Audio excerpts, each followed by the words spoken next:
Bonjour. Donc pour cette dernière leçon au collège, je vais m'efforcer de boucler la boucle, c'est-à-dire après avoir ouvert des perspectives pendant on va dire une première partie des leçons, avoir réduit le champ des possibles quand il faut prendre en compte l'ensemble des contraintes, en particulier environnementales. On va s'efforcer de voir maintenant si tout tient dans la boîte étant définie comme la Terre.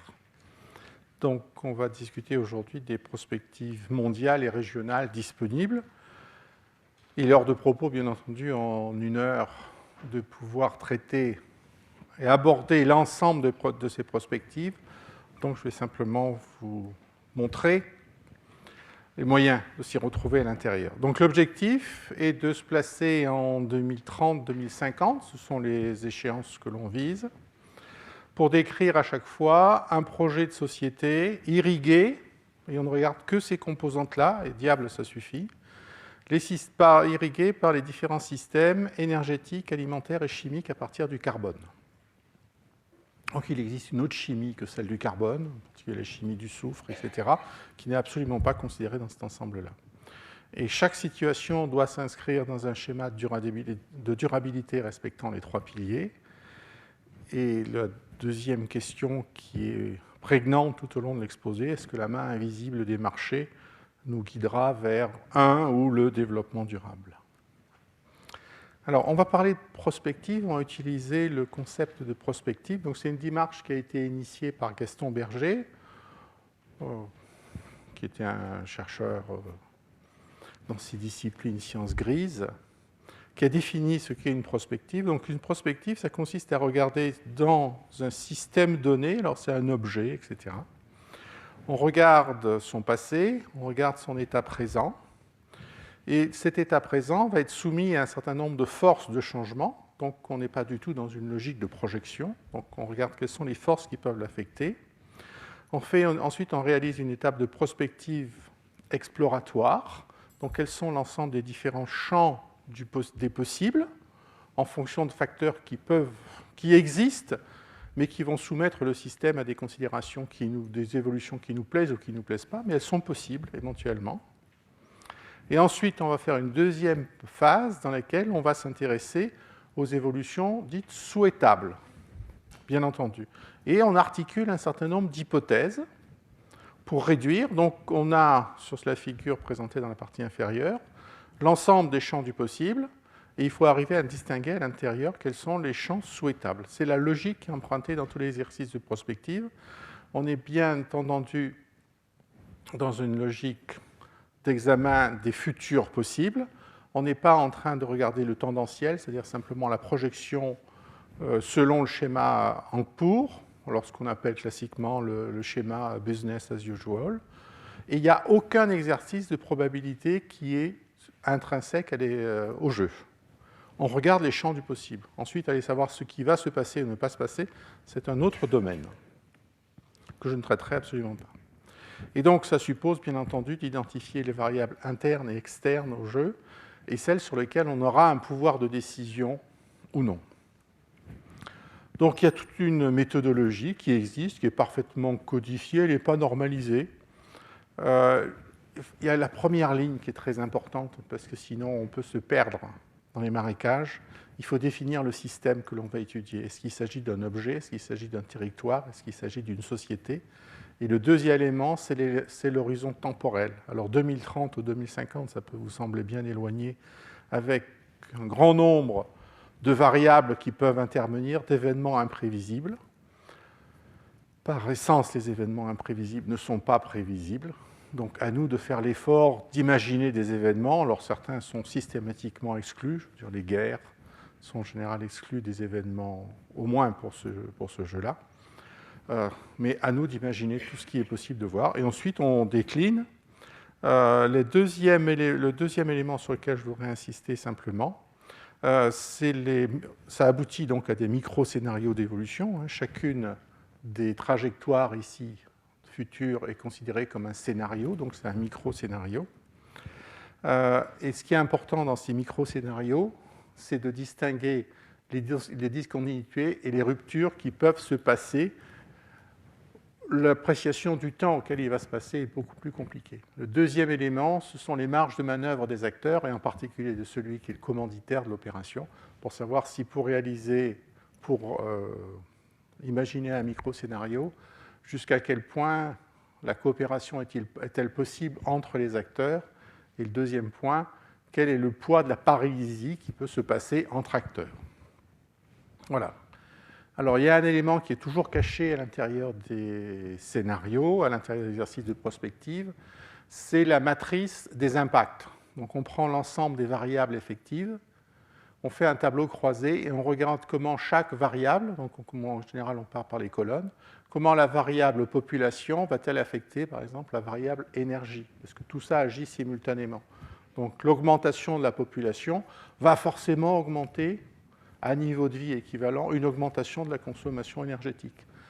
Vous pouvez rajouter, donc ça c'est le nombre d'individus, mais vous pouvez aussi avoir une modification de la vision de ces individus, de leur vision politique, en demandant par exemple plus de choix, on va dire verts, sensibles à l'écologie, et à ce moment-là, vous pouvez avoir une diminution de la consommation énergétique par individu. Donc le tableau croisé est en général très compliqué quand on y a accès.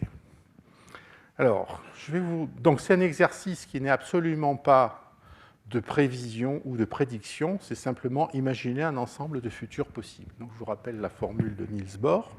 Je vais vous montrer un exercice simple qui, en général, fait plaisir quand on l'entend et dont on se rend compte très rapidement qu'il ne peut absolument pas fonctionner. C'est tout sauf de la prospective. Donc, l'exercice que je vais vous montrer, c'est celui qui a été fait en Guyane, mais la réunion est lancée exactement sur le même exercice, si on doit pouvoir trouver à peu près dans les limbes des exercices équivalents dans des régions françaises. Alors, c'est le cas de la Guyane. Alors, la Guyane, c'est facile parce que c'est un territoire français qui est en bordure de la forêt amazonienne, donc territoire infini de ce côté-là, mais a priori, c'est l'équivalent de ce qu'il y a du côté de l'océan ici.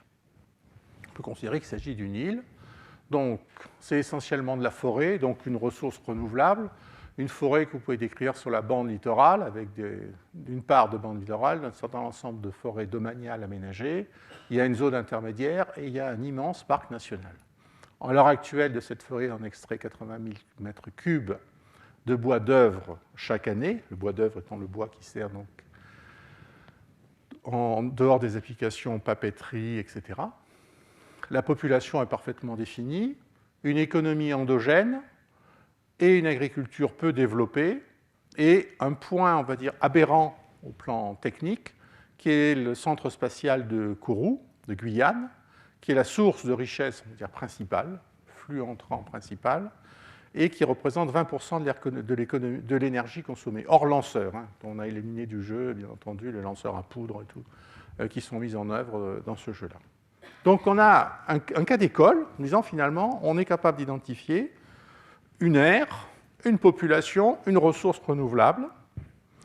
Donc vous déclinez l'ensemble des sources d'énergie possibles, donc fossiles, solaires, bois énergie, hydraulique. Donc l'énergie fossile, elle est essentiellement importée, bien entendu. Il y en a une partie qui sert en carburant, une deuxième partie en fioul lourd, c'est toute cette partie-là qui sert donc en production locale d'électricité. Ensuite, vous avez une très faible production d'électricité photovoltaïque, une partie encore plus faible d'énergie solaire transformée en thermique. Le bois énergie existe déjà. Et dernier point, l'énergie hydraulique. Donc vous dites finalement, on est dans un schéma simple. Ce que l'on voudrait, pour être tout à fait renouvelable, c'est mettre cette variable-là à 0. Donc il suffit de renvoyer ces éléments-là sur bois énergie, sur énergie solaire, bois énergie, bois énergie et énergie solaire. Pardon. Alors tout de suite, on élimine la partie biocarburant, parce que transformer de la biomasse en carburant n'est pas à l'heure actuelle quelque chose qui est possible pour faire fonctionner des véhicules à 100% en Guyane. Ça suppose de mettre en place des usines soit de transformation par voie biotechnologique, soit par voie thermochimique, qui sont indisponibles à court terme pour la Guyane. Donc la solution ça consiste à utiliser de la biomasse, mais il faut distinguer à ce moment-là les sources disponibles, quelles qu'elles soient, les deux vecteurs qui sont utilisés, la chaleur et l'électricité, et ensuite les différents usages. Bon, ne pas oublier qu'à l'intérieur, entre les deux vecteurs chaleur et électricité, il y a un lien intrinsèque, c'est toute la partie centrale thermique qui permet de transformer une partie de la chaleur en électricité, l'électricité ayant vocation à rendre service à l'ensemble de ces éléments-là. J'ai mis la pêche en dehors. Alors, il y a l'agriculture forêt qui consomme que 3%. J'ai mis la pêche en dehors, parce que la Guyane est une grande zone de pêche en mer. Il faut savoir simplement que, par exemple, quand vous consommez une tonne de crevettes, la pêche de la crevette a consommé 1,3 tonnes d'équivalent pétrole. L'ensemble de l'opération, sachant qu'il faut les mettre en forme, ce n'est pas l'opération de pêche simplement. Donc c'est une activité qui est particulièrement consommatrice de carburant. Si vous faites ça, donc c'est le travail qui est en cours à l'heure actuelle en Guyane, vous pouvez vous fixer une cible énergétique pour la biomasse en considérant que vous avez une extraction possible de bois secondaire supplémentaire sur des massifs aménagés, et vous pouvez utiliser en particulier sur la zone littorale, dégager de la même manière de la surface, donc des mètres cubes de bois. Ensuite, vous utilisez les équations standards de l'ADEME. Un mètre cube de bois, c'est une tonne, on va dire, en gros, c'est 0,25 TEP. En PCI, c'est 3 MWh. Et donc, vous dites que la biomasse bois peut alimenter une puissance électrique de 40 MW. Et donc, vous pouvez, d'ici 2005, envisager de manière tout à fait raisonnable d'avoir une autonomie renouvelable en ressources électriques et uniquement là-dessus, en combinant de l'hydraulique à 55-60 et de la biomasse bois. Ça marche sur le papier parce qu'on a considéré simplement que l'on avait une forêt sur laquelle on allait prélever. On a oublié dans cet exercice-là, d'abord dans sa présentation, on oublie en général de dire qu'on ne considère que les ressources électriques et on n'envisage pas le reste des ressources, en particulier la partie carburant, dont on voit que pour la pêche, elle est essentielle. On oublie de citer le fait qu'il y a une multiplicité d'acteurs entre l'État, la profession agricole et jusqu'aux ONG. Ce n'est pas l'autre point de l'espace, mais c'est une autre dimension de l'espace. Et ça suppose une modification des pratiques et des remises en cause. Ça, c'est un exercice donc, qui existe en Guyane, qui existe à La Réunion, qui doit exister sans doute ailleurs.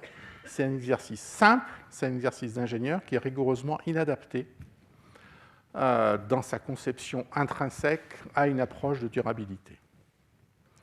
Donc si on veut faire un exercice de durabilité de manière propre, il faut d'abord partir de la première variable qui est la population. Donc la population mondiale, vous avez dû voir passer ça, on trouve ce genre d'estimation en général à FAO ou dans d'autres organismes. Donc on vous dit qu'à l'heure actuelle, on était 7 millions, qu'on sera 9,3 milliards en 2050. Et la première variable là-dedans est le taux de natalité. Donc ce qu'on vise, c'est l'évolution de la population. Et il faut voir que la sensibilité est très grande, simplement en posant plus ou moins 0,5 enfants en plus sur l'ensemble de la population. Vous allez pouvoir passer de 6,2 à 10,6 simplement en jouant sur 0,5 enfants en plus. Bon, sur tout le monde, hein, certes, ça fait beaucoup. Le deuxième élément, quand vous regardez cette variation de population, chose qui ne figure pas, par exemple, sur la Guyane, je vais vous dire à quel endroit ça ne figure pas, c'est que ces variations de population sont très différentes selon le lieu considéré. Donc ça, c'est l'exercice qui a été fait, révisé en 2011. C'est les variations de population en fonction des territoires. Alors ça apparaît pas très bien nécessairement, là, parce qu'il m'en manque un troisième. Donc la haute fertilité, c'est facile, c'est toute la zone de l'Afrique en dessous du Sahel. C'est l'Afghanistan et le Pakistan qui sont ici. Donc avec plus d'une 1,5 fille par femme, sachant que c'est par les femmes que se passe l'exercice de reproduction. Ça concerne 18% de la population mondiale, et il y a 55 pays concernés, 39 en Afrique. Ensuite, entre 1 et 1,5 filles par femme, ça concerne 40% de la population, c'est toutes les zones qui sont grisées. Et en dessous de 0,5, en dessous d'une fille par femme, 42% de la population mondiale, c'est toutes les zones qui ont des petits points, qui figurent là-dessus. Donc là, les zones noires, c'est simplement l'exercice de projection de Mercator qui donne des éléments un peu bizarres. Donc si vous appliquez le même raisonnement à la Guyane, vous voyez tout de suite que dans le cas de la Guyane, ça a été complètement négligé, l'évolution de la population. Et le deuxième élément, c'est que quand vous faites un développement de la Guyane sur la zone littorale, c'est facile d'envisager derrière de l'électrification. Si maintenant vous avez un développement de la Guyane qui se passe dans l'arrière-pays, l'électrification est nécessaire. Donc il y a besoin de transporter l'énergie et mettre en place une ou deux centrales à bois en zone littorale est insuffisant pour répondre aux besoins de ceux qui sont malheureusement très loin à l'intérieur. Et on a besoin à ce moment-là de microcentrales énergétiques. Le deuxième élément dans cette projection donc, qui est faite sur 2050, on ne prend que cette variable-là, c'est que ces variations de population ont des cinétiques propres par pays. Donc vous avez la variation qui est faite ici donc, sur les pays qui sont moins d'une fille par femme, et donc avec un maximum 3,1 milliards d'habitants, donc qui va se passer oui, en gros en 2 milliards, pour 40% de la population, en gros en 2020. La Chine va monter à 1,4 milliard en 2004, l'Europe à 740 millions d'habitants, et ensuite il y a une décroissance de cette zone. Vous avez la deuxième fraction de la population dans laquelle on trouve l'Inde, qui va continuer à croître, atteindre son maximum en 2060, et vous avez toute la partie donc, qui correspond à Afrique, Afghanistan, Pakistan, etc., qui continue en croissance. Donc ça, ce sont des régions qui vont demander simplement en fonction des populations présentes, et ça, il faut l'intégrer dans le jeu complètement, il faut en disposer. Et donc vous appliquez ensuite cette demande liée aux individus, et il est légitime que les individus demandent de l'énergie pour accroître ou maintenir leur bien-être. Je vous renvoie aux citations fameuses nord-américaines de la semaine dernière. Et donc derrière, vous appliquez les scénarios du GIEC, dont le GIEC a fondé un certain nombre de scénarios climatiques qui sont fondés essentiellement donc, sur la variation de la teneur en équivalent en CO2 dans l'atmosphère. Au départ, il y avait 3 scénarios.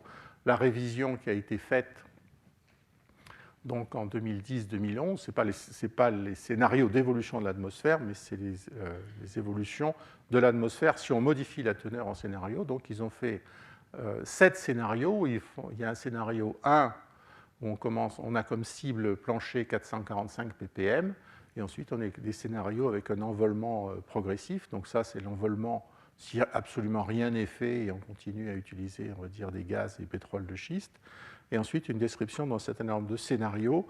Si des mesures de limitation des émissions de CO2 sont mises en œuvre, et donc là, vous avez l'emboîtement en fonction du temps de ces différents scénarios qui comportent à l'heure actuelle une très grande, non pas incertitude, on est capable de les calculer de manière très précise, mais une gamme de variations très grandes qui sont liées au fait que derrière, il y a des mouvements de population, des comportements d'individus qui sont très larges. Donc vous avez le scénario 1 qui est présenté ici et qui permettrait de se placer dans un réchauffement inférieur à 2 degrés Celsius en 2050. Et ensuite le scénario 6 ou un envolement complet. Donc voilà, ça c'est le deuxième plan qu'il faut appliquer. Et donc, vous avez une consommation énergétique mondiale qui est en gros de 12 gigatep. Et la question qu'on doit se poser, c'est peut-on produire plus et assez pour tout le monde d'ailleurs, ou peut-on consommer moins? Et donc, la question qu'on a en fait dans le collimateur, ce n'est pas celle de la consommation en gigatep ou en équivalent de gigatep, c'est l'équilibre entre les émissions de CO2 et le coût de l'énergie. Alors, il y a une multitude d'exercices qui sont publiés. Les exercices les plus lourds sont ceux qui sont réalisés par l'Agence internationale de l'énergie, qui sont publiés tous les ans avec une scénarisation tous les 2 ou 3 ans. Malheureusement, ils sont payants si vous voulez les décharger, sauf les résumés. La France a réalisé un scénario pour 2050 qui a été publié il y a moins d'un mois. Et je signale qu'il est très intéressant d'aller regarder les scénarios publiés par les ONG, qui disposent certes de moyens de calcul inférieurs, mais qui disposent d'angles de vue différents. Et donc c'est bien de savoir comment ces ONG vont critiquer, attaquer, au sens noble du terme, les scénarios qui sont soit donnés par l'Agence internationale de l'énergie, soit par les différents gouvernements. Alors, l'Agence internationale de l'énergie, elle, a défini 3 scénarios d'évolution des politiques énergétiques. Il y a un scénario qui est business as usual, on continue les politiques actuelles. Voilà. Donc maintien des politiques, certes on va s'efforcer de respecter les engagements pour l'efficacité énergétique, ça conduit à une consommation de 17 gigatep en 2035. Alors vous voyez déjà que selon l'opérateur, il y en a qui vont travailler en 2020, 2030, 2035 et 2050. C'est tout simplement parce qu'il y a des précisions qui sont différentes. Ensuite, vous avez un scénario nouvelle politique où on prend en compte les plans d'action. Là-haut, ce n'était que les engagements, mais là, on prend en compte les plans d'action qui sont affichés. Vous avez une réduction de 17,5 à 16,5 en 2035. Ce qui est important de voir, c'est la part de l'électricité renouvelable. Et un scénario 450, donc c'est le couplage direct avec le scénario du GIEC, qui lui propose des trajectoires énergétiques cohérentes pour vraiment limiter le réchauffement climatique à 2 degrés Celsius. Voilà. Et là, on descend à 15 gigatep en 2035. Alors, les experts de l'AIE, qui est une agence intergouvernementale, signalent dans tous leurs rapports que ces projections sont faites en considérant que les mesures de soutien qui sont décidées par les pouvoirs publics, d'une part, sont vigoureuses, à la hauteur des engagements, et d'autre part, qu'elles sont stables. Et ce qui gêne dans tous ces scénarios, en fait, ce sont les comportements chaotiques. C'est-à-dire lorsque tout à coup on décide de soutenir le photovoltaïque, et puis 1 an ou 2 ans plus tard, on décide de ne plus le soutenir pour des raisons qui sont excellentes, mais qui préexistaient déjà quand on avait décidé de les soutenir. Et donc ces allers-retours sont des incohérences qui font que les scénarios deviennent à ce moment-là particulièrement difficiles à définir. Alors, quand vous prenez l'ensemble de ces scénarios, si on prend le scénario de référence, on regardera le scénario 450 ou on le regardera sur d'autres éléments, vous voyez qu'il y a une croissance. Donc là, c'est le business as usual. Vous voyez qu'il y a une extrapolation de l'ensemble. La biomasse, elle figure dans cette partie-là. Mais il y a croissance aussi bien du charbon, du pétrole, du gaz, etc., bien entendu du nucléaire. Ça, c'est le jeu standard. Quand on veut réduire l'ensemble de ces émissions, donc je plaçais dans le scénario 450, donc ça, c'est le scénario de référence, business as usual. Ça, c'est le 450. Pour réduire la quantité de CO2 qui peut être émise, il y a 3 solutions. La première, la plus importante, c'est celle de l'efficacité énergétique. Donc, c'est réduire la consommation énergétique. Et donc, pour le scénario 450, c'est en gros 60%.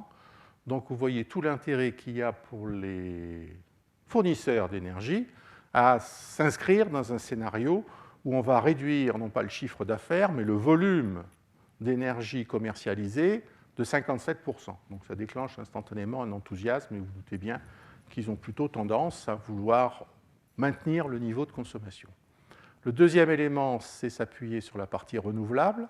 Et donc là, vous avez en particulier la plupart des ONG qui sont en faveur de ces éléments-là, mais personne n'est réellement opposé au développement des renouvelables, problème du prix près.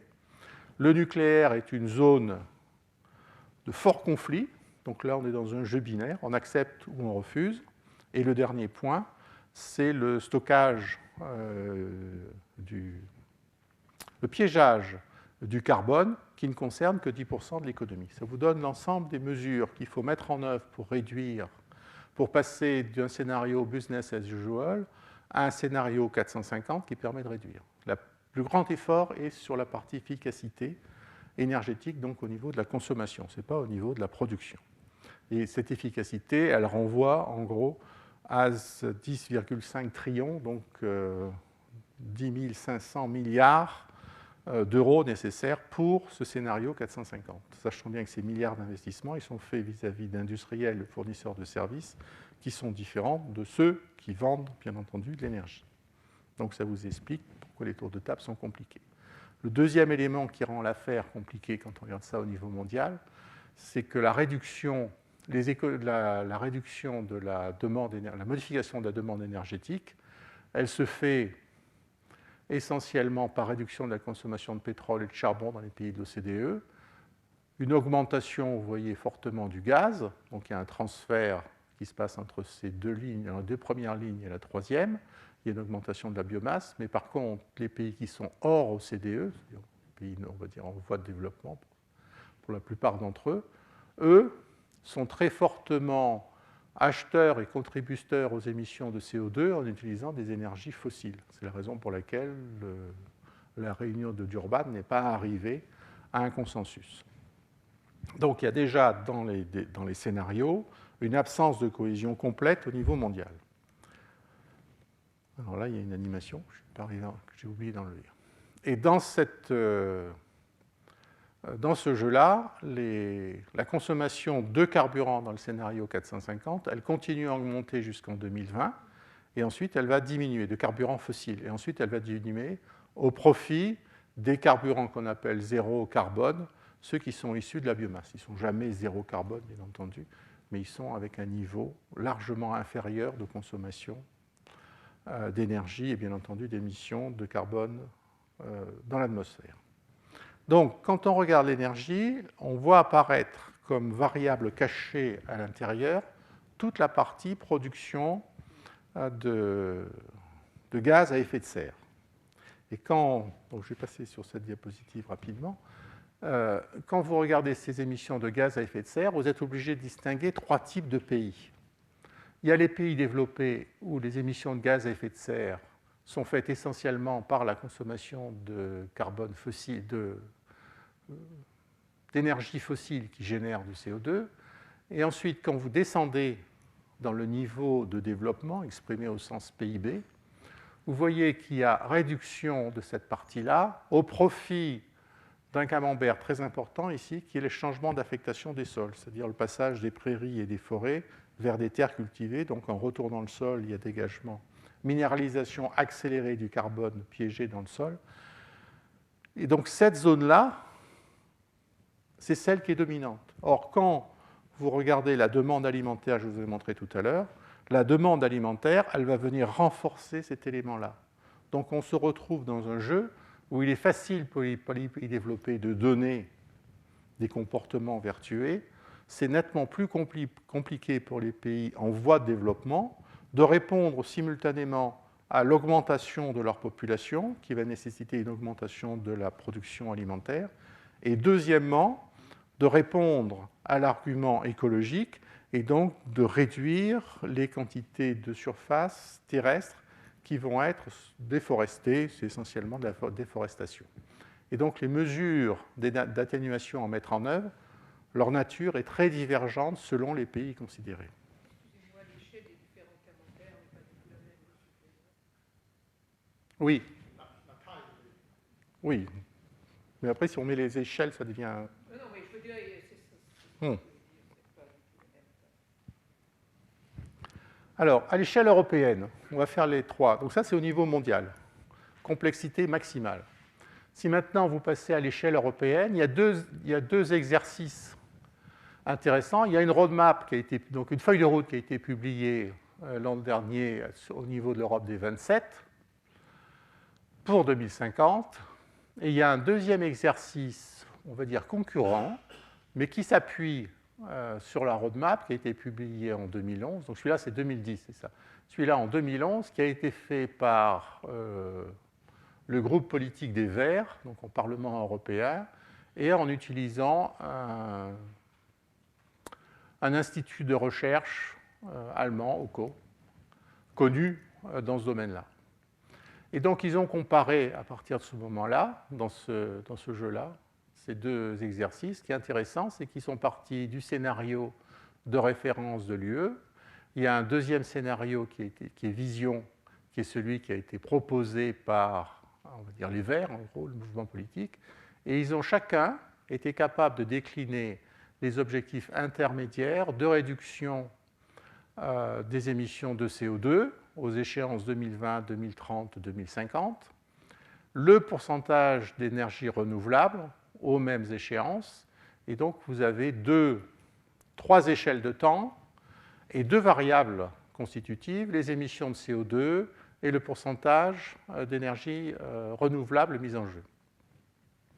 Les Verts ont rajouté dans leur jeu, et c'est très intéressant, le fait que la biomasse mise en œuvre ne doit pas dépasser la capacité, on va dire, de production par kilomètre carré ou par hectare, mais en gros par individu, sachant qu'ils ont la population, elle a été décrite par la FAO précédemment, et donc c'est 30 gigajoules par personne, soit en gros 10 000 pétajoules si on travaille sur l'Europe 27. Ça, c'est un travail qui a été fait dans l'appel à projet FP7, et il y avait un projet qui s'appelait dont le nom était Biomasse Énergie Europe.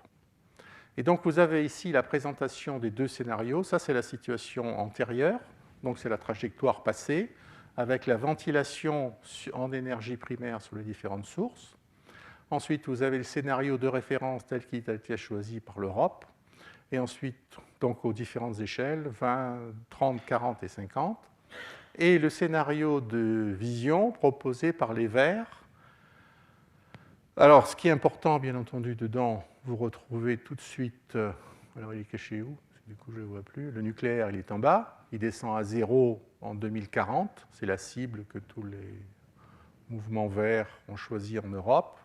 Vous avez aussi une diminution considérable du charbon. Alors, c'est charbon et lignite. La présence de lignite, elle s'explique politiquement par les Allemands, mais surtout par la Pologne, qui ont des ressources considérables et qui bloquent le jeu sur cet élément-là.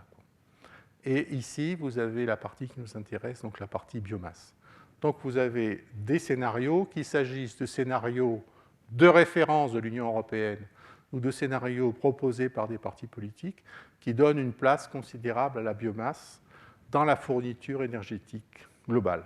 Ça, c'est à chaque fois en supposant qu'il y a eu des économies d'énergie considérables qui ont été effectuées. Oui. La dernière colonne, à droite, 2050, scénario vision. Vous-même, pouvez-vous croire qu'il y a tout en bas de cette colonne, donc il n'y a pas de nucléaire, mais il y a presque... Si, il y est là, en 2050. Non, je suis à droite, dernière colonne à droite. Oui. Vous-même, pouvez-vous croire qu'en 2050, il n'y aura presque rien en charbon, gaz et pétrole, comme c'est indiqué là? Mais non. Non, attendez. On n'est pas dans la prévision. Oui, il y a une vision. C'est simplement construire un scénario. On n'est pas en train de prédire. Les Verts, ni comme l'Europe, ne prédisent pas l'avenir. Personne n'a cette capacité. C'est dire simplement, on se place avec un jeu d'hypothèses. On a décidé de mettre le charbon et le nucléaire à 0. Est-on capable de vivre? Oui. Non, mais c'est un choix qui est effectué. C'est un choix politique qui, derrière, est fondé sur des arguments environnementaux et autres. C'est un choix. C'est tout simplement... C'est un exercice de prospective, c'est se dire, si on prend ce jeu d'hypothèses, quelle est la solution à laquelle on aboutit? Et proposer cette solution-là, et donc la soumettre ensuite à la discussion. C'est ça ce qui est intéressant dans l'exercice de prospective. Ce ne sont pas des exercices de prévision. Le futur sera certainement une combinaison de ces différents scénarios, ou peut-être même un autre scénario auquel on n'a pas imaginé, qu'on n'a pas imaginé. Supposons qu'ITER fonctionne demain, le futur serait complètement différent. Donc, on est dans des exercices où on décrit des scénarios, et donc voilà les scénarios tels qu'ils sont possibles, sous réserve, et donc je rappelle bien cela, qu'on est capable de faire des économies d'énergie, et ensuite on met le nucléaire à 0. C'est très bien intellectuellement, mais à un moment donné, il faut se dire, est-ce que c'est réaliste en fonction des ressources des pays comme Brésil, Chine et tout ça, qui ont des réserves énormes, la Chine du charbon, là, est-ce que c'est réaliste de faire une telle vision, je dirais. Non, mais il n'y a pas de réalisme là. C'est réaliste au sens, si on veut faire tourner la machine, donc le système Europe, en mettant les variables charbon et nucléaire à 0, voilà ce que ça donne. Voilà, les exercices sont réalisés dans ce jeu-là. Ensuite, aux citoyens de choisir, aux partis politiques de proposer, aux citoyens de choisir. L'interaction entre les deux pouvant être compliquée. Mais c'est important que quand un choix est proposé de mettre le nucléaire à 0, derrière des partis politiques soient capables d'expliciter comment ça va se traduire et comment ça va être mis en œuvre au plan opérationnel. Excusez-moi, est-ce qu'en plus de ce résultat, il y a aussi dans ce scénario une vision de ce qui est consommé et comment? Parce que ça, ce sont les inputs. Qu'est-ce qui reste au niveau transport, qu'est-ce qui reste, etc. Parce que c'est ça qu'on ne voit pas. Vous parliez de réalisme, on ne voit pas dans quelles conditions les gens vivent avec ce scénario.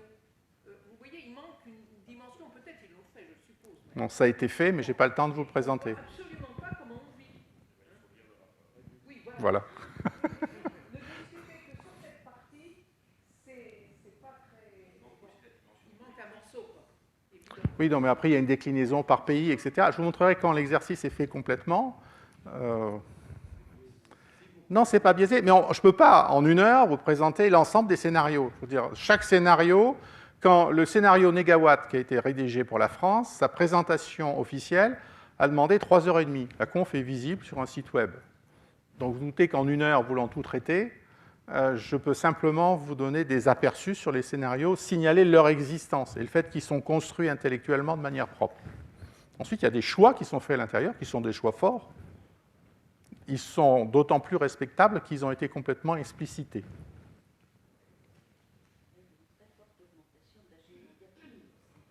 Oui. Alors, à l'échelle de la France, vous avez donc le rapport énergie 2050 qui est disponible sur le web complètement avec toutes les contributions. Il y en a 7 qui sont disponibles si vous êtes intéressé par l'énergie en 2050.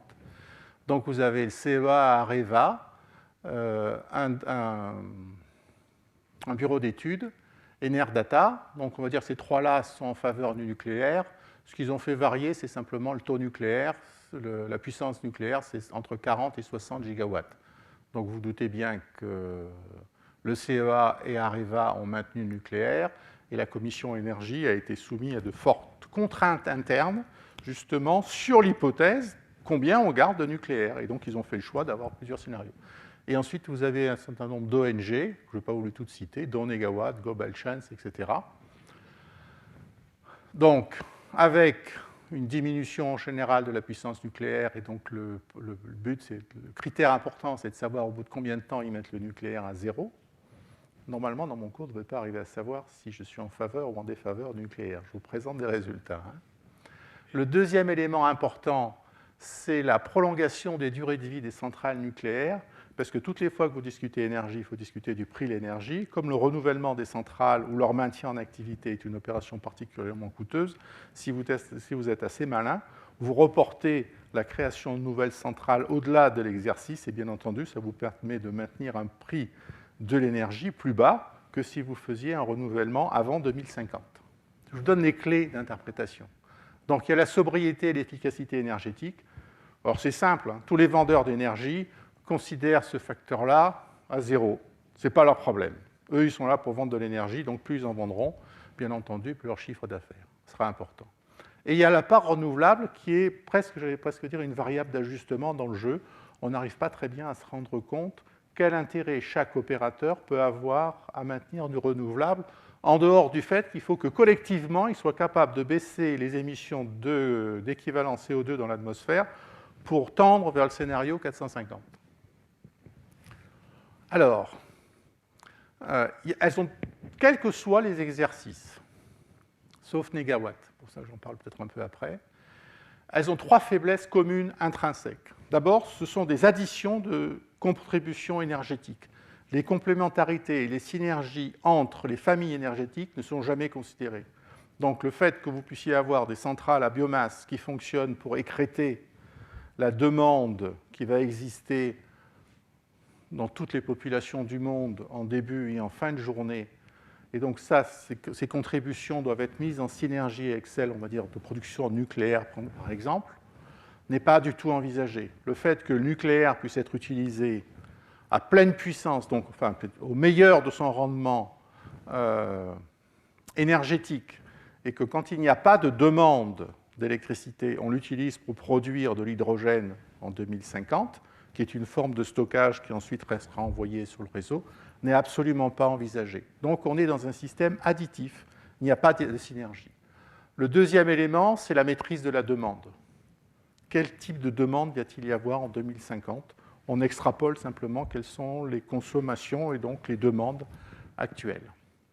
Et le troisième point, c'est les capacités d'évolution à l'échelle de 30 ou 40 ans. Quels sont les facteurs de rupture qui vont pouvoir arriver Alors c'est difficile d'imaginer des ruptures technologiques, même si certaines sont déjà dans les rails, mais en général, il n'y a pas de révolution, sauf Négawatt, qui l'a pris en compte. Donc, sans adhérer nullement aux idées de Négawatt, je vous donne les variations, les résultats donc, qui ont été publiés par Négawatt. Ce qui est intéressant à retenir dedans, c'est qu'il n'y a aucune rupture technologique, mais par contre, il y a un très fort investissement technologique qui est à mettre en œuvre, aussi bien sur la partie économie d'énergie, efficacité, et en particulier dans le résidentiel et dans le tertiaire. Donc, il ne s'agit pas du tout de panneaux photovoltaïques ou de solaire thermique mis sur le toit des maisons. C'est d'abord l'élément majeur pour eux, réside dans l'isolation de la partie résidentielle et tertiaire. Ça leur permet en 2050 de descendre à 1,7 tonnes d'équivalent CO2 par habitant, hein, ce n'est pas par hectare, contre 6,7 à l'heure actuelle. Les scénarios, l'intérêt, c'est que les verts sont présents dans différents partis politiques dans tous les pays européens, donc les mêmes calculs sont effectués. Je ne suis pas sûr que ce soit nécessairement les mêmes logiciels, les mêmes modèles qui soient pris en compte. Mais vous voyez qu'ils arrivent à une réduction de 80% en Allemagne, aux Pays-Bas, et 60% au Royaume-Uni. Il y a un passage du rapport énergie finale sur énergie primaire qui est amélioré, donc toute la partie efficacité, puisqu'on passe 66 à 83. Les transports, en 2050, une très forte contribution des biocarburants, une augmentation de la consommation de bioénergie et de la consommation et de la production de biogaz identique. Donc ça, c'est toujours en restant dans les limites de durabilité qu'ils avaient fixées et qu'ils ont choisi, qu'ils ont extrait d'un travail de recherche précédent au niveau européen. Et donc, vous trouvez, à partir de ce moment-là, les tendanciels par énergie. Donc, vous voyez apparaître le... c'est où? C'est là. Ça, c'est le tendanciel, donc c'est business as usual avec la part de l'uranium importante. Et leur scénario 2006 par énergie. Donc ça, c'est toute la partie économie. Et donc, vous voyez apparaître derrière l'utilisation, donc l'uranium disparaît. Le charbon, c'est toute la partie, ça c'est vrai, c'est la contribution mineure, c'est les centrales thermiques qui permettent donc de faire la puissance de crête. Et vous avez le renouvelable, ici, poulet, qui prend de plus en plus d'importance. Donc voilà des exercices qui ont été faits par des opérateurs différents, au niveau mondial, au niveau européen et au niveau français. Donc, globalement, sur cette partie énergétique, il y a un dogme qui est à l'intérieur de toute discussion sur la partie énergie. Les besoins augmentent toujours.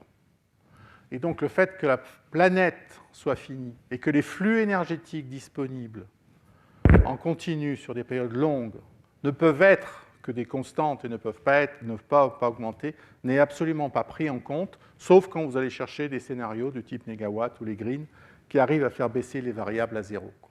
Donc en gros, on se préoccupe au mieux de 2050, mais si vous discutez avec Areva, on va prendre eux, qu'est-ce qui va se passer en 2100? C'est un autre monde. On ne peut pas savoir comment ça va fonctionner. L'analyse économique qui sous-tend ces éléments-là est en général insuffisante. Donc on ne vous parle pas de coûts opérationnels, on ne vous parle pas de coûts d'investissement nécessaires sur ces éléments-là. Les différences géographiques, en particulier en prenant en compte toutes les cinétiques d'évolution, soit d'une part de développement et d'autre part d'évolution démographique, empêchent l'adoption ou la transposition de solutions technologiques clés en main. Chaque zone géographique a les mêmes besoins et doit réfléchir. Et le dernier point, c'est qu'il y a un certain nombre de solutions sur lesquelles tout le monde est prêt à s'investir, mais en général pas chez soi. Donc l'effet NIMBY est complet dans le jeu. Tout le monde veut bien du renouvelable, mais personne ne veut une centrale de charbon à côté de chez soi ou ne veut un champ de miscanthus parce que ça va modifier son paysage, etc. Donc il y a encore une partie acceptation ou appropriation des solutions technologiques par les différentes sociétés qui est un réel verrou au-delà de la discussion sur les scénarios. Donc la première variable, c'est l'énergie. La deuxième variable, c'est la partie chimie. Donc je vous rappelle qu'elle consomme relativement peu de carbone, mais elle existe. Et en fait, c'est celle qui génère un moindre volume, la plus forte valeur ajoutée. Alors il y a une plateforme. Alors au niveau mondial, il n'y a aucune réflexion globale sur la chimie en 2030 ou en 2050. Vous pouvez trouver des réflexions à des niveaux, au niveau européen ou au niveau français. Donc il existe en particulier une plateforme technologique européenne qui regroupe l'ensemble des acteurs industriels, donc c'est Sustainable Chemistry.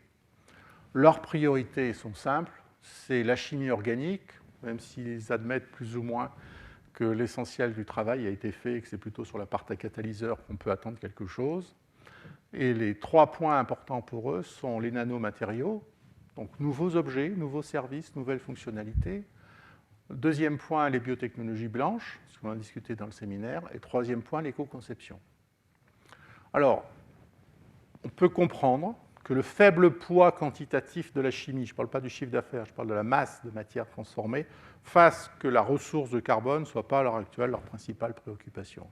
Ceci dit, ils l'ont inscrit quand même dans leur feuille de route. Donc en France, vous savez qu'on doit atteindre 15%, c'est ça, de carbone renouvelable en 2017, sachant qu'à l'heure actuelle, on est entre 8 et 10.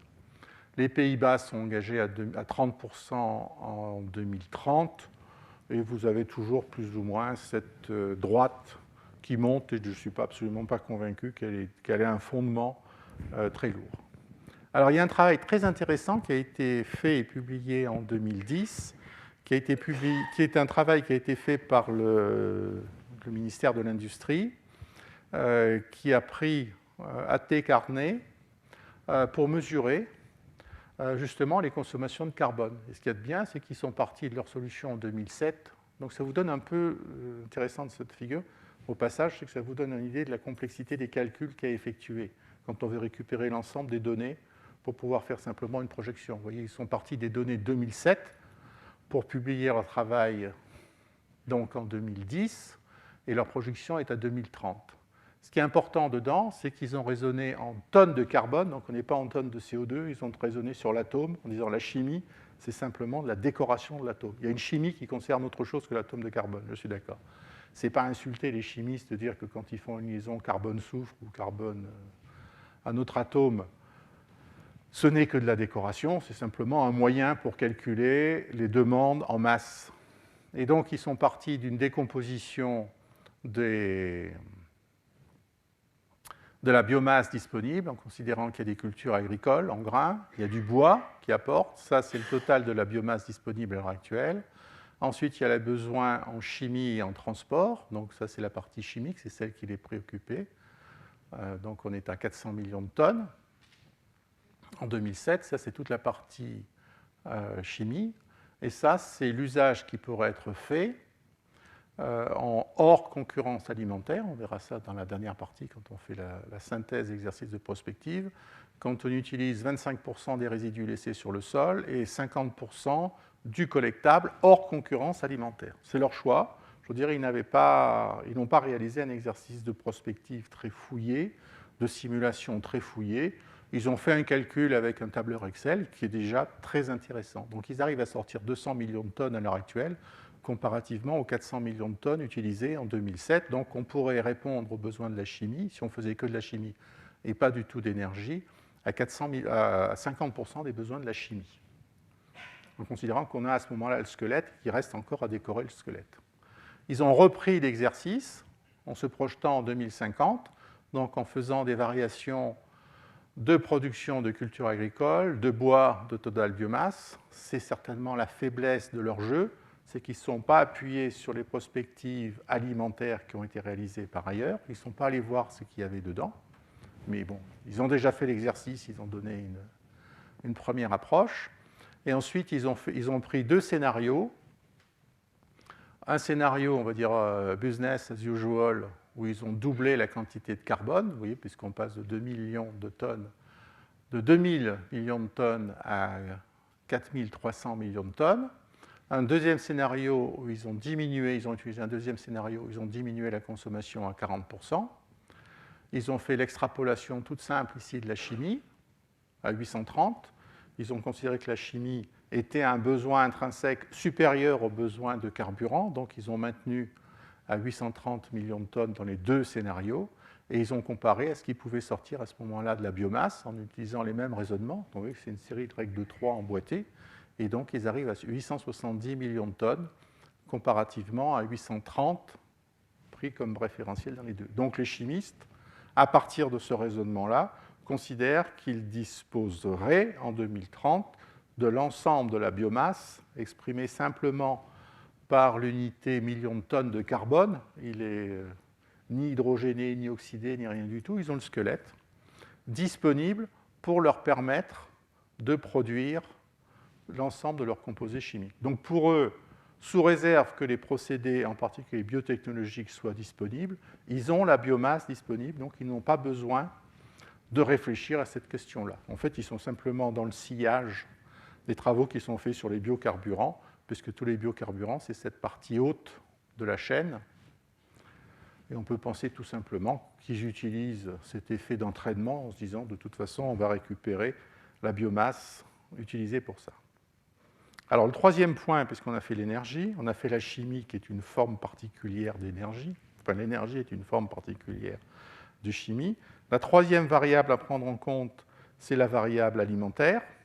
Alors, cette variable alimentaire, elle n'est pas du tout considérée sous l'angle faut-il avoir des régimes alimentaires diversifiés, agréables, etc. On est simplement dans la sécurité alimentaire, au sens on doit donner à chaque individu, à la surface du globe, en permanence, accès à une nourriture suffisante, safe, oui, c'est toujours embêtant ça, on va dire nutritive, et safe, n'ayant aucun élément caché antinutritionnel à l'intérieur. Donc vous voyez que la notion de goût n'existe pas. Il y a les préférences alimentaires qui figurent bien là, mais on n'est pas du tout dans une logique de gastronomie ou autre. Tout ça pour donner une vie active et en bonne santé.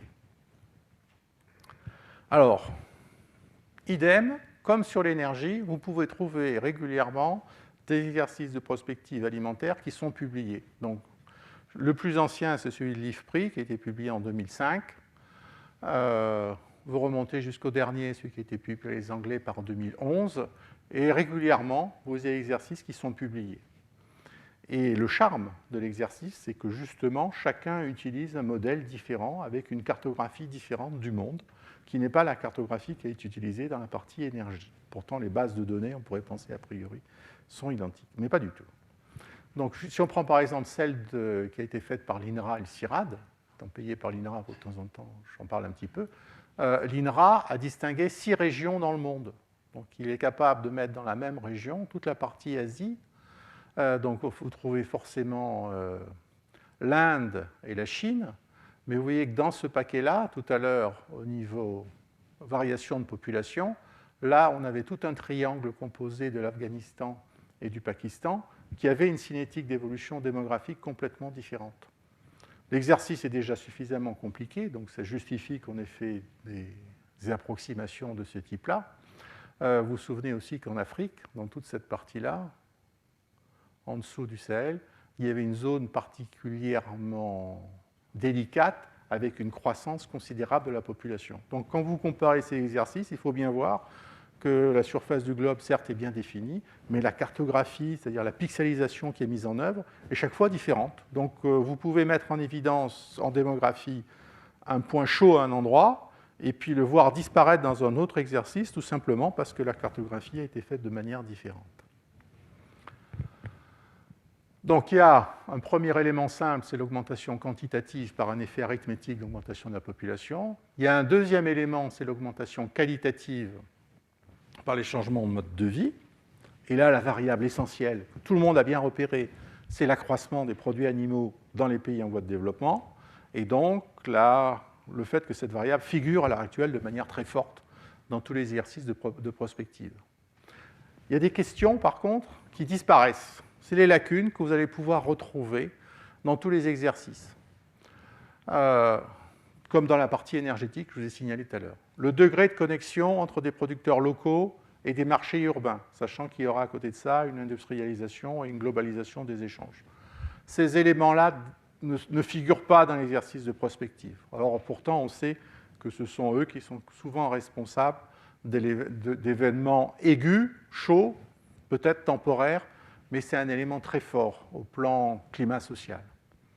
Le deuxième élément qui est complètement absent, c'est le poids des indicateurs dans le choix des consommateurs. Vous savez qu'en France, à l'heure actuelle, il y a un exercice de, on va dire, de popularisation du contenu carbone, du contenu CO2 de l'ensemble de nos aliments. L'impact de la popularisation de cet indicateur sur la consommation des consommateurs ne figure absolument pas, en dehors évidemment de l'accroissement des produits animaux là-dessus. Troisième point, la souveraineté alimentaire, c'est-à-dire le fait que certains pays considèrent que l'approvisionnement alimentaire de leur population, celle qui les a élus, plus ou moins, cet approvisionnement alimentaire est de leur responsabilité, et donc ça peut vous expliquer que certains gouvernements aient choisi de faire de l'acquisition de terres à l'étranger, en dehors de leur zone. Donc c'est l'achat de terre, et celui-là il est sous pilotage politique fort. Cette souveraineté alimentaire n'est pas prise en compte dans l'exercice.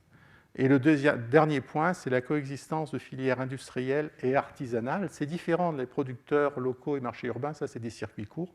Ça c'est l'existence de deux formes de transformation qui ont des efficacités et des objectifs différents, qui coexistent et donc qui disparaissent complètement dans les exercices de prospective. Alors vous avez, donc je me suis amusé à vous reprendre les hypothèses, pour savoir comment c'est caractérisé. Donc j'ai pas mis les anglais, parce que le tableau commençait à devenir illisible. Donc en gros, il faut que j'arrive à éliminer le premier exercice livre-prix, mais comme il est intéressant, je ne l'ai pas fait encore. Bon. Donc vous avez la FAO. Alors ce que vous avez en fond vert, les exercices où on considère qu'on est tendanciel. Le monde vit bien, on continue. On va s'améliorer par tout un tas de ruptures technologiques ou d'arguments. Et vous avez en fond rose les scénarios où on considère qu'on va dans le mur de manière très forte et donc il faut changer complètement de direction. Voilà, donc tout est fait là-dessus. Donc les scénarios ici de l'ISV, qui est la partie autrichienne de l'exercice, vous pouvez prendre là. Ce qui est important de voir, c'est que par exemple ici, tous ces scénarios-là sont faits sous fort volontarisme politique. Donc c'est là où vous voyez le côté conscience politique globale qui va jouer de manière forte. Dans certains scénarios, la conscience politique alimentaire est suffisamment forte pour qu'on puisse l'intégrer dans les orientations de la population. Et donc vous avez 5 variables descriptives, donc qui vous sont données ici en variation de pourcentage. Donc vous avez les besoins alimentaires mondiaux, donc vous voyez qu'ils sont tous considérables. Il n'y a pas de doublement qui est nécessaire, mais on va quand même de 40 à 68. Il y a une demande en produits animaux qui figure ici, donc qui peut, dans le scénario autrichien, monter jusqu'à 112%.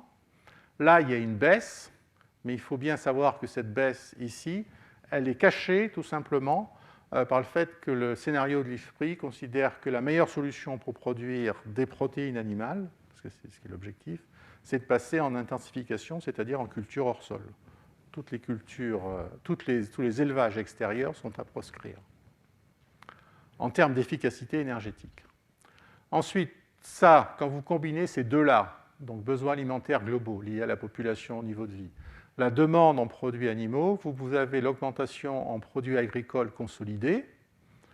Donc ça va varier, vous voyez, de 28 à 83. Donc c'est là où vous avez dans le scénario tendanciel pratiquement le doublement de la demande en produits agricoles. Et ici, les variations de rendement qui sont attendues. Alors certaines variations de rendement sont exprimées en pourcentage, donc c'est en général 1% par an. Là, c'est les variations de rendement globales qui sont estimées. Alors, le fait que là, c'est donné en global et là, que c'est estimé par an, ça veut dire que les modèles qui ont été mis en œuvre sont de nature différente.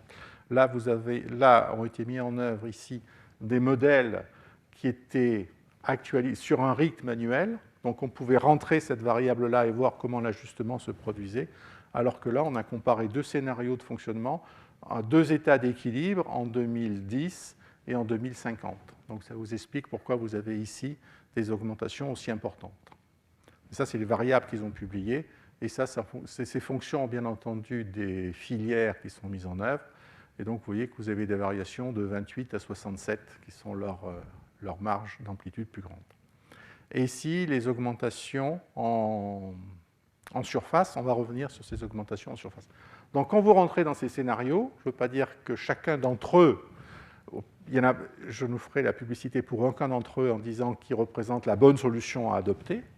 Ce n'est pas ma posture. Je vous donne simplement les variables essentielles qui ont été prises en compte et le fait que chacune des variables a été travaillée de manière suffisamment fine au niveau des grandes régions. Si vous prenez par exemple les scénarios INRA, CIRAD, Agrimonde, pour savoir qu'est-ce que ça voulait dire de nourrir une population dont on connaît les effectifs, dont le niveau de vie va augmenter, etc.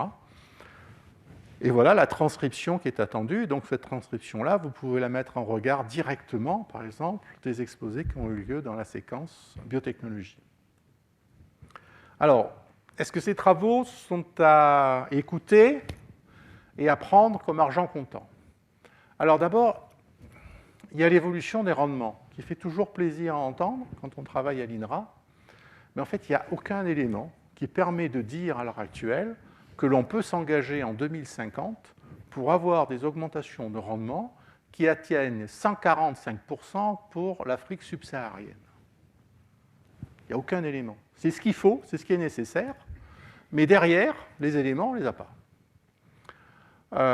Le deuxième élément qui est à prendre en compte, c'est que les gains potentiels en fonction des grandes régions ne sont pas connus. En fait, on considère qu'un maïs, quel que soit l'endroit où il va pousser, sera utilisé toujours de la même manière dans la simulation. L'érosion des terres, problème chinois par excellence, n'est pas traité. Les pertes à la récolte ne sont pas traitées, elles existent, donc tout le monde espère qu'elles vont disparaître un jour ou l'autre, mais ce n'est pas considéré comme une variable utilisable. Il y a absence de prise en compte des liens avec le prix de l'énergie, après je vous montrerai une diapositive dessus. Le poids des biocarburants ne sont pas pris en compte parce que ce sont ces scénarios où on fait primer l'alimentation humaine et le fait que les biocarburants se développent dans des pays riches, développés, etc., aux dépens de l'alimentation humaine, peut-être dans certaines régions, n'est pas pris en compte. Donc il n'y a que la FAO qui l'utilise de manière claire, en disant que ça va susciter une demande de 18 à 30% de production sur la base de biocarburants de première génération. Donc la deuxième génération qui est dans les tuyaux de la recherche n'est pas prise en compte, heureusement.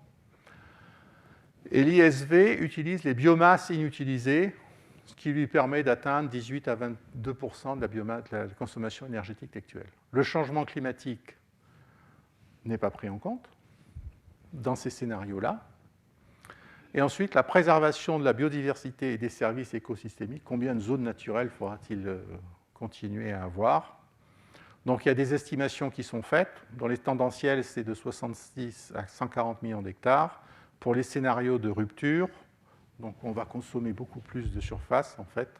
Vous voyez, de rupture, où il y a des augmentations technologiques, des gains technologiques fantastiques, on arrive à préserver beaucoup plus de surface en terre préservée pour la biodiversité. Alors, juste un petit focus sur la partie énergie, puisqu'on a parlé d'énergie tout à l'heure en consommation globale, mais l'énergie que l'on va, les aliments que l'on va récupérer dépendent forcément de l'input énergétique que l'on a. Alors, de manière très provocatrice, je me suis amusé à vous donner deux éléments là. C'est que l'énergie, elle est nécessaire en agriculture à deux endroits. C'est les intrants, donc bien entendu l'azote, toute la partie fumure, les phytosanitaires, c'est ridicule, en poids énergétique, hein, bien entendu, et les travaux mécaniques du sol. Cette relation, elle n'est pas linéaire. Alors, je vais arriver à trouver, voilà. Cette relation, elle n'est pas linéaire, c'est-à-dire on pourrait penser que si on augmente la quantité énergétique, on va avoir une stabilisation. Non, au bout d'un certain temps, il y a un effondrement. Et idem, quand on diminue, est-ce qu'on va avoir au faible input énergétique une très forte productivité? Ben non, c'est l'inverse qui se passe. Il y a aussi un abaissement. Donc il y a une courbe en cloche. Et donc, j'ai donné ici simplement les résultats qui ont été publiés par Woods, qui, au Royaume-Uni, sauf pour le soja ici, a comparé des productions à même niveau de production en agriculture raisonnée, en agriculture biologique, qui est vanté pour la faiblesse de ses apports en NPK, en produits phytosanitaires. Et ce qui est intéressant, c'est de regarder le même système avec soit en agriculture raisonnée, soit en agriculture biologique. Et vous voyez à ce moment-là que le travail du sol, qui est important, puisque c'est le seul moyen de lutter contre la partie concurrence par les plantes adventices en particulier, fait que l'agriculture biologique a a une dépendance à l'énergie utilisée très importante. Le deuxième point, vous pouvez le prendre dans l'autre sens, c'est-à-dire regarder le contenu énergétique de la récolte que vous avez en fonction de l'apport énergétique. Et donc vous retrouvez à ce moment-là donc le seigle, l'avoine, etc. Et le switchgrass, donc le panier érigé dont on a parlé à d'autres leçons, est celui qui a un rendement énergétique le plus intéressant, puisqu'il va monter en gros à 170 gigajoules par hectare pour un input qui va être simplement de 10. Donc les plantes, vous pouvez aussi les raisonner par la quantité d'énergie que vous avez injectée, quantité d'énergie globale, hein, ce n'est pas le coût de l'énergie, là, parce que vous pouvez bien entendu, pour cette énergie-là, utiliser une force motrice animale comme vous pouvez utiliser des biocarburants, ou vous pouvez aussi utiliser du carbone fossile. Donc ces visions globales, elles vous donnent des visions très contrastées pour l'agriculture et l'alimentation. Tout à l'heure, sur l'énergie, on avait donc des variables qui permettaient de séparer, en gros, les choix carbone fossile et nucléaire. Ben là, on retrouve la même chose avec des scénarios tendanciels et des scénarios de rupture.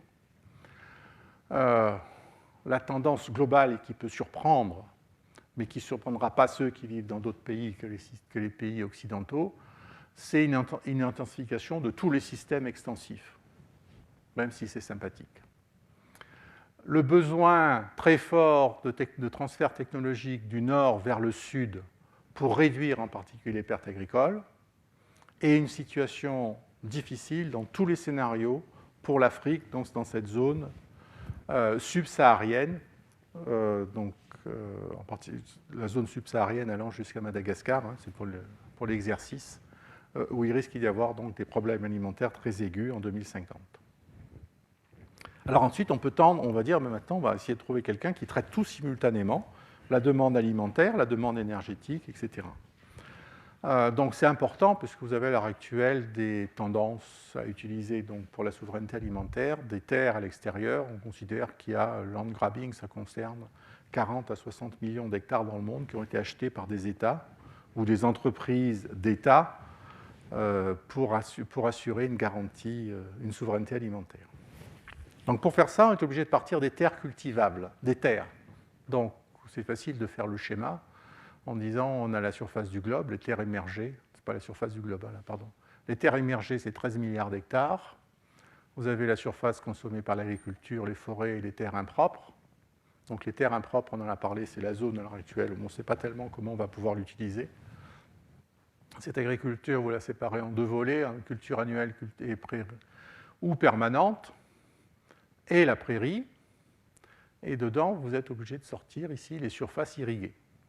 Donc vous voyez déjà que le land grabbing, c'est 40 à 60 millions d'hectares.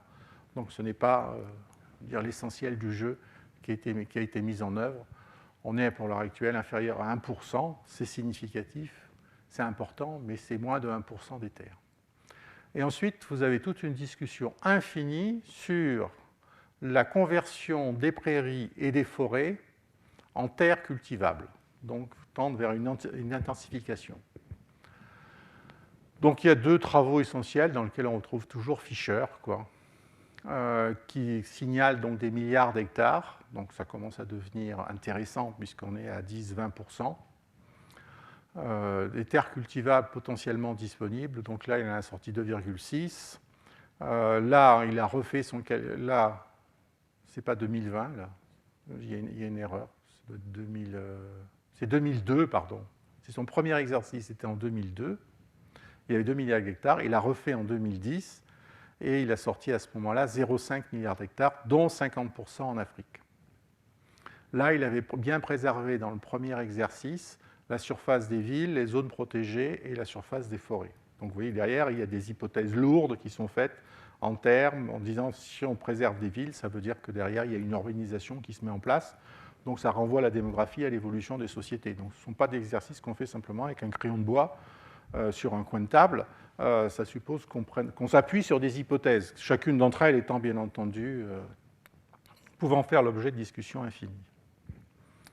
Et dedans, dans le cadre de ce cours, ce qu'on peut regarder simplement, c'est quelle place on va sortir pour les bioénergies. Je laisse de côté la chimie en considérant que si les bioénergies passent, la chimie arrivera à vivre sa vie. Elle aura suffisamment. Donc, il y a 17 publications en gros à l'heure actuelle qui traitent de cette question-là. Il y en a 14 qui ignorent les interactions demande-fournisseur, c'est-à-dire comment le marché va permettre, par le jeu des prix, d'élasticité, etc., de se réguler. Il y a trois modèles principaux qui sont fondés sur une cartographie complète du globe. Donc il y a le modèle GLUE, il y a IMAGE et il y a BLS. L'intérêt de BLS, c'est qu'il traite les forêts. Les deux autres ne traitent pas les forêts. Donc ça, c'est un problème majeur de tous les exercices, c'est qu'en général, ils oublient les forêts. Alors, je vais vous citer deux travaux que je trouve remarquables. Le premier, c'est celui de Smet. Donc, il a fait son propre modèle, QuizScan. Donc, un modèle, il part de la pixelisation de la surface du globe, il part d'hypothèses sur les villes, etc. Et puis ensuite, il agrège. Ce sont des modèles bottom-up. Hein, ce n'est pas le modèle qu'on a vu tout à l'heure à Grimonde, par exemple, où on a des grandes régions du monde, etc. Non, lui, il est parti avec des carrés de 10 km. Il l'a appliqué au niveau mondial et il l'a appliqué ensuite au Brésil, au Mozambique et en Ukraine. Il a considéré qu'il avait 3 cultures, des forêts, des cultures énergétiques dédiées et utiliser des sous-produits agricoles et forestiers. Tout ça pour répondre à ses besoins énergétiques. Et il a fait 4 scénarios, donc il connaît sa population, etc. Et il traite tout conjointement. Donc, il a utilisé l'élevage comme une variable dans l'analyse, avec une intensification très forte. Dans le 1 et 2, il est en système mixte, c'est-à-dire qu'il a encore des animaux, on va dire, au champ. Alors, je n'ai jamais pu savoir si les monogastriques, si les volailles couraient dans les prairies comme à louer. Je n'ai jamais pu savoir. Mais en revanche, c'est sûr, c'est que dans les scénarios 3 et 4, là, il a mis tout le monde en hors-sol. Il n'y a plus un seul animal à l'air libre. L'irrigation, il a utilisé dans les scénarios, dans les systèmes 2 à 4. Et ensuite, il a postulé, comme tout le monde, une augmentation des rendements agricoles. Donc, ça veut bien dire que les biotechnologies vertes sont à la base du jeu et que s'il n'y a pas augmentation des rendements, le jeu s'arrête très rapidement, en considérant que dans le scénario 4, dans ce que lui appelle le système 4, il a à ce moment-là une augmentation très intense des rendements, ce qui lui permet de réduire l'usage des terres pour des productions agricoles, libérant des surfaces pour la partie énergétique. Donc, il a comparé la situation 2001, donc c'est son passé, à la situation 2050. Donc, il y a la partie bois-énergie. Donc, tout ça, c'est exprimé en hexajoules par an. Je suis désolé, je ne les ai pas transformés en gigatep ou autre chose, mais enfin, c'est les ordres de grandeur qui sont importants. Vous savez, toutes les variables. Donc, l'énergie primaire au monde, c'est 418 en 2001, hexajoules par an. Et vous voyez que la production d'énergie renouvelable issue de la biomasse était essentiellement du bois-énergie et des bioénergies. Et ensuite, quand on prend son système de ces 3 sorties, les sous-produits agricoles, les surfaces dédiées et les surplus forestiers, voilà les fourchettes qu'il a obtenues. Chaque fois, ce sont des fourchettes en fonction du scénario qu'il a choisi. L'énergie primaire en 2050, donc la source est IAE, et en fonction de l'Agence internationale de l'énergie, et en fonction du scénario que vous choisissez. Donc ça, c'est le scénario 450, vous réduisez à 600. Si vous prenez business as usual, vous montez à 1000 hexajoules par an. Et donc vous avez la place qui est donnée aux ressources issues de la biomasse. L'exercice a été repris par 2 auteurs, Hogg et Wolf. C'est 2 travaux différents. Et toutes les fois, la variation a lieu sur la variable produits animaux. C'est ça ce qui distingue les exercices, relativement peu les surfaces. Et à partir du moment où vous affectez cette variable-là, vous êtes capable de libérer. Alors, ces exercices sont toujours un peu compliqués parce qu'on n'a pas toujours les bons jeux de données pour faire le temps zéro, etc. Donc, vous voyez qu'ils ont dû publier ça en 2010. Je n'ai pas mis les dates. Ils ont utilisé les surfaces utilisées pour les produits animaux de 98. Et ils sont capables d'en libérer de 34 à 64%, donc ça vous ramenez ça en giga-hectares, et ça vous libère, ça vous donne à ce moment-là des variations considérables de la surface disponible pour les bioénergies, et donc par voie de conséquence, les parts de bioénergie dans l'ensemble. Donc ce sont des exercices différents. Donc voilà, le modèle QuickScan, c'est celui qui à l'heure actuelle est le plus détaillé. Je vous donnais simplement donc, un QuickScan du logigramme. Vous voyez qu'il parle bien de la demande alimentaire. Cette demande alimentaire, il est capable de l'estimer, de prendre en compte le volume produits animaux. Il le décline complètement jusqu'à la partie alimentation animale en distinguant ce qu'il va faire. Ensuite, sur les plantes de grande culture, idem, il ressort, il redescend complètement sur cette partie-là. Il alloue les surfaces agricoles nécessaires pour ces plantes-là. Là, il fait remonter donc la surface de matière végétale nécessaire pour nourrir les animaux, et ça vient lui consolider la partie production primaire agricole.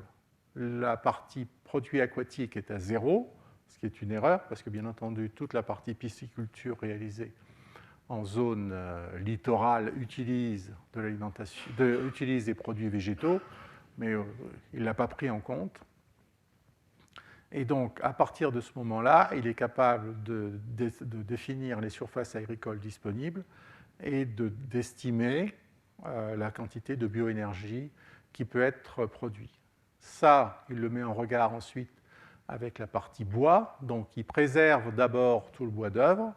Et une fois qu'il a préservé son bois d'œuvre, il définit ici tous les résidus. Et ça lui donne son deuxième paquet de sources bioénergétiques. Et voilà sa cartographie mondiale, telle qu'il a été capable de la faire, Smet, avec ces 3 scénarios. Donc forcément, dans le scénario 4, il réduit la consommation des produits animaux. Il met tous les animaux en élevage intensif. C'est là où il a le plus de gains. Enfin, c'est là où il libère le plus d'énergie disponible, avec chaque fois, ce qui est important de noter dans cette figure-là, si j'y arrive, la part considérable qui est réservée au niveau mondial aux cultures dédiées. Donc ce n'est pas sur les sous-produits agricoles que se passe l'essentiel du jeu, ce sont des surfaces agricoles qui sont dédiées à des cultures énergétiques, donc du type miscanthus, panique érigée, etc. Enfin, peuplier, saule, etc. Et donc vous avez une ventilation ensuite pour chacune des grandes régions mondiales. Donc il a fait cet exercice au niveau mondial, il a ensuite réalisé sur le Brésil, l'Ukraine, etc. Voilà. Alors ça, c'est le premier travail, moi, qui me paraît percutant, critiquable dans les données, etc. Je veux dire, il y a des erreurs sur la pisciculture, etc. Mais il a au moins fait tourner un système complètement. Jusqu'en 2050, il est capable de faire une estimation. Le deuxième travail dont je vais vous parler, c'est celui d'Aberle, qui a été publié donc en 2011, qui, lui, n'est pas parti d'une solution à l'équilibre en disant on répond d'abord aux besoins alimentaires, non, on met la bioénergie et l'alimentaire à égalité dans les demandes. Non, lui est parti sur l'idée qu'il fallait d'abord répondre à la demande alimentaire et ensuite simplement on dégagerait la partie bioénergie. Alors, bon, c'est des plaisirs de chercheurs, vous allez me dire, leurs égos, mais ils ont des modes de découpage, chacun différents, qui doivent se justifier par la disponibilité des données qu'ils vont pouvoir manipuler, parce que toutes ces données, elles sont rares, elles sont coûteuses. Donc il a découpé son monde en 11 régions, il a défini 10 systèmes de culture, 2 productions animales, ruminants et monogastriques. À partir de ça, il agrège, il fait 10 régimes alimentaires. Sa grande force, c'est qu'il a pris en compte le changement climatique et les déchets. En revanche, il a complètement oublié les forêts, qui ne font pas partie du tout de son jeu. Donc là, on est dans les surfaces agricoles, la partie forestière. L'intérêt, c'est que c'est le seul qui fait apparaître la demande globale en production primaire et en fourrage. Donc il est particulièrement précis sur cette zone-là. Et donc, en fait, l'intérêt de ce jeu-là, cette raison-là, c'est parce que lui considère qu'il y a des marchés locaux, il y a des circuits courts. Ce n'est pas des circuits courts entre le producteur et le consommateur, mais il y a simplement des zones d'élevage qui sont intégrées, associant production végétale et production animale, et par voie de conséquence, il est capable de définir des sous-systèmes. Voilà, le résultat, il se présente là. Ce que vous pouvez voir d'intéressant, donc vous avez le 2050, 2000, ici vous avez le 2050, avec bien entendu deux scénarios, un scénario business as usual et un scénario ici, on va dire alimentation satisfaisante, faire. Là vous avez la réduction sur chacune, la variation de consommation sur chacune des régions, donc sur les 11 régions plus le monde au niveau total, et la variation de production des produits animaux telle qu'elle va se passer. La part, pardon, c'est pas la variation, la part des produits animaux quand elle se passe dans ces régimes-là. Donc vous voyez, dans le régime fer, vous retrouvez la même inspiration que le modèle viennois, où il y avait une réduction, on va dire, très forte, très convaincante de la consommation de produits animaux.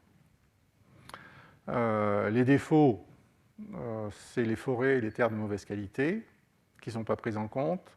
Et le deuxième défaut inhérent à son jeu, c'est le fait qu'il a considéré qu'il avait une croissance des rendements de 54%, qui arrive comme ça tout à coup. On est très intéressé, très content, mais on ne voit pas pourquoi il a ça.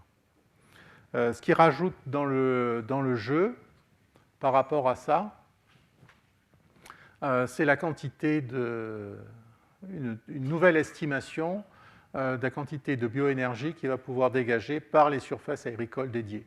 Donc là, il est capable, d'une part, soit en considérant qu'il n'utilise que des sous-produits agricoles, de sortir 63 exajoules par an, en ayant ça, mais s'il fait maintenant une variation de régime, il monte à 116, donc il est capable de doubler. Donc vous voyez comment on arrive à faire tout tenir dans la boîte progressivement quand on agrège l'ensemble.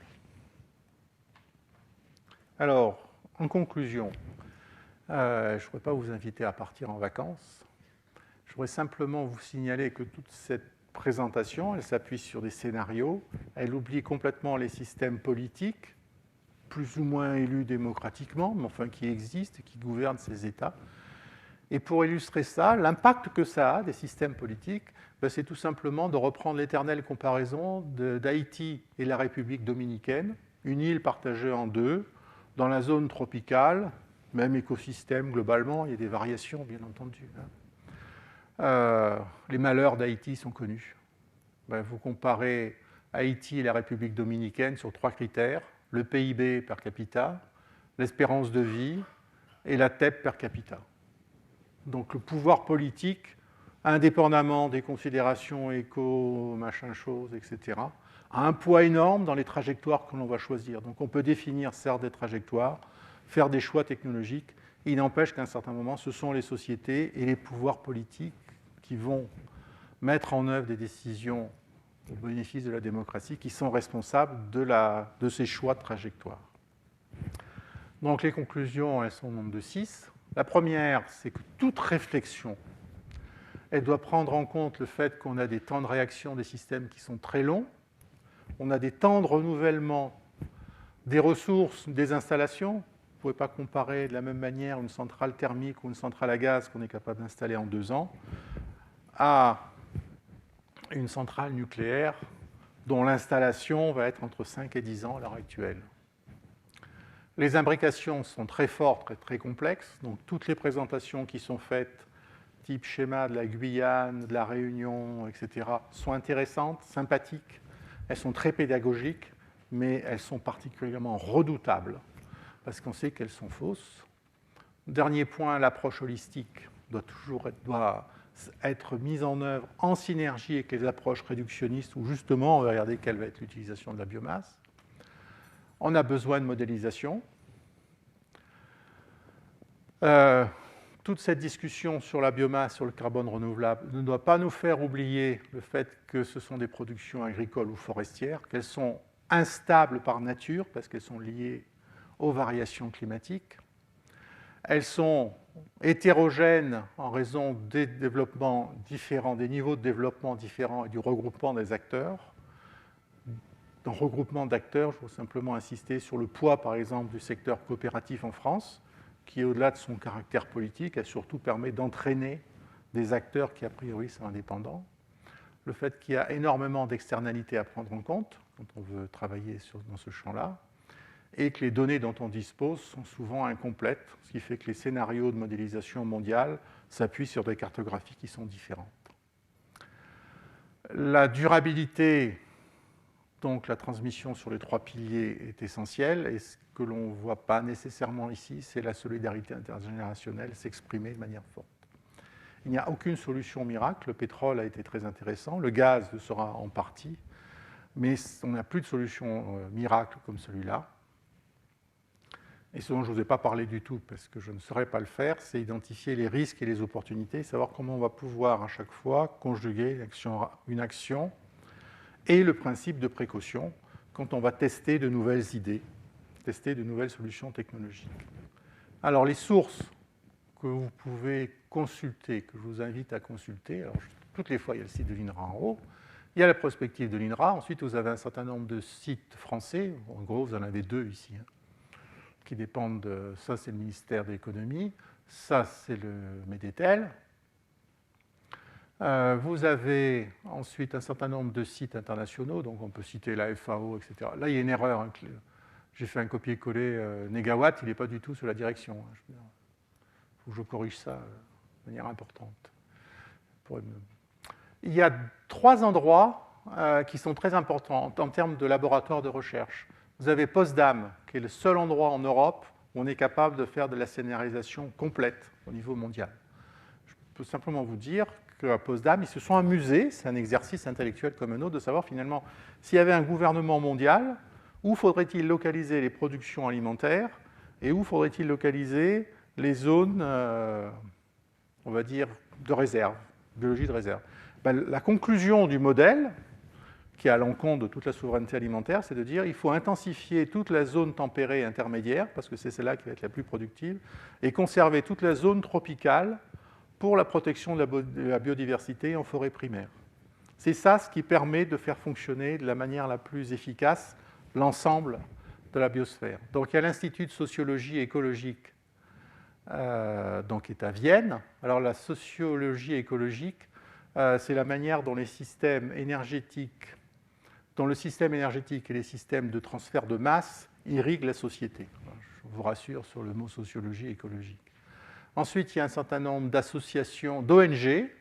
Alors, je n'ai pas rajouté le 3W parce que le World Wide, le WWF, je ne l'ai pas mis, mais il y est aussi. Il y a Global Chance et Negawatt qui sont intéressants. Il y a la FAO, bien entendu, l'Agence internationale de l'énergie. Et si vous avez envie de lire quelque chose de sympathique et qui est très bien, c'est Nourrir la planète de Michel Griffon aux éditions Odile Jacob, qui vous donnera, sur la partie alimentation surtout, une vision globale. Donc, globalement, sur l'ensemble de ces renseignements, merci pour votre attention.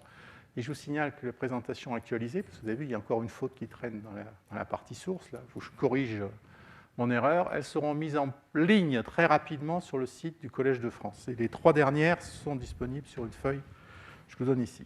Merci.